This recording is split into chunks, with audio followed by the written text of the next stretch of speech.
the drums. And I'm JC Brooks. We are the Uptown Sound, and welcome to Playground Misnomer. Hey!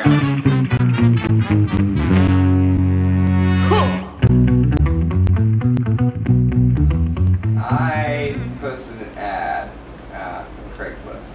So I was playing in a band called City Electric, which was a small Chicago kind of noise pop kind of thing. And I had gotten tired of playing and not having people dance, and I was listening to exclusively soul music at the time, and I wanted to start a band where people actually went to the shows and they danced.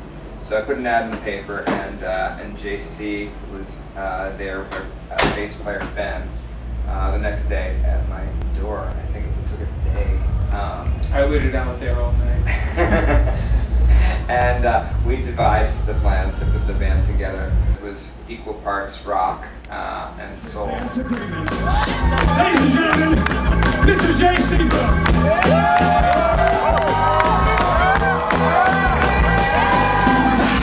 Everybody, how you doing right now? We started with, both of us had a backlog of songs coming into the band. So we both had, we had Ben, who's not here right now. He came from a more post-rock, like Tortoise type band called Uptown Sound. And he came with kind of a more LCD sound system type thing. And I was writing kind of soul type tunes. He had a bunch of songs and I had a bunch of songs. And that's how we started. But as things have progressed, we're now writing more collectively.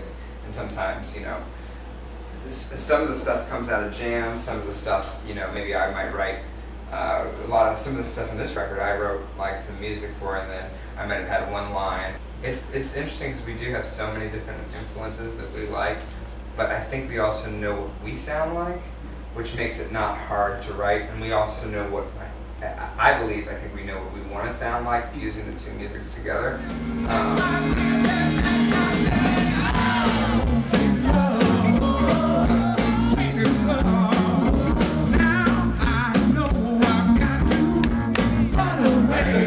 There's definitely a soul renaissance, or a classic soul renaissance happening right now. I just don't like the revivalist title because, as Billy said, we are trying to push forward, and that was a good foot in the door for us, but it's also not a place where we want to get, mired in or just kind of unthinkingly lumped in.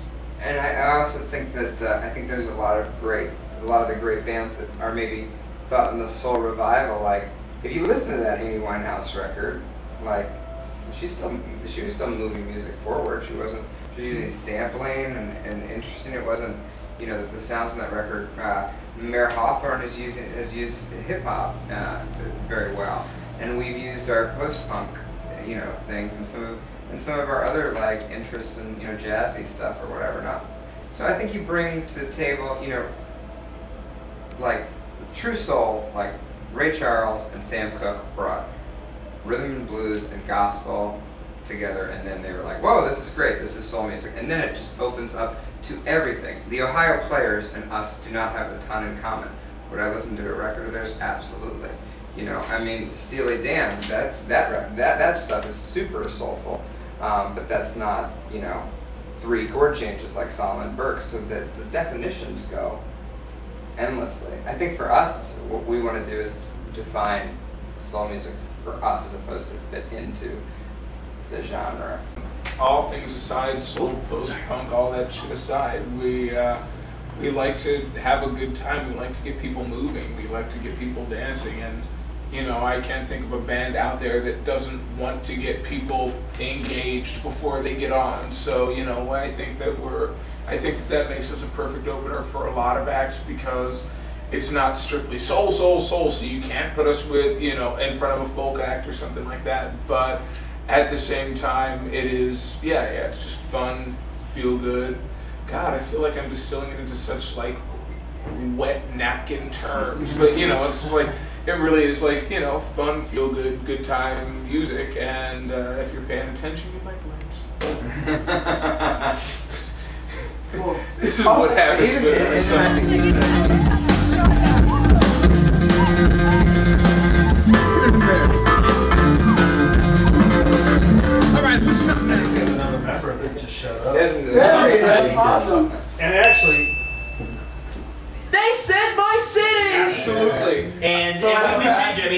it's everybody wants to be down in Washington D.C. Because I mean, essentially, once we started playing it more, we started touring the East Coast after Obama was inaugurated.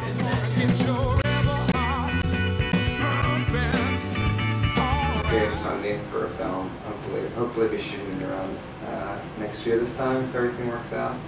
And now that'll be a musical film as well. So the band will will pop up in some way or another. Sure. So. I was the narrator, and this in a production of Tony Award-winning musical Passing Strange. It was the Midwest premiere, and it's a hell of a lot of fun. And it was the first time I got to do a show since I joined the band where these guys didn't have to sit on their thumbs the whole time. So it was nice having them along for the ride. They got to see how I interacted with my first love. Stage, theater, treading the boards, trotting, the boards. Chewing trotting the scenery, chewing the boards. I'm thankful for my theater experience because it's made me comfortable with not only being on stage in front of a crowd of people, but being an ass on stage in front of a crowd of people. But not just that, but being emotive on stage in front of a crowd of people instead of just being like, yes, this is the I sing.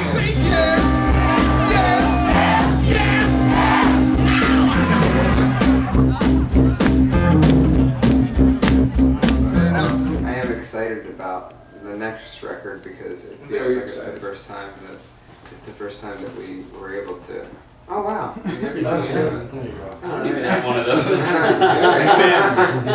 Yeah, I'm excited about that because we had a little bit more time and a lot of the songs were developed. All right, now that's enough. That's enough. Don't show it too much. The idea of wanting more and wanting more, both ideologically of what we wanted out of the record and some of the themes in the record, both like love, sex. Like money, like all these things of like wanting more, I think is throughout the record quite a bit. And some degree that these psychological trials and errors that wanting more all the times puts you at, I think, is in the record.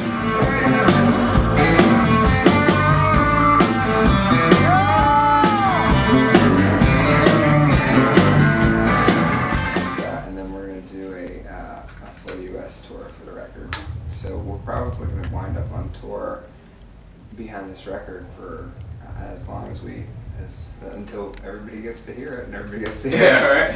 Until they all know, the people out there who would like us have seen us. We're going to be out on the road until that happens, I guess, basically. Yeah.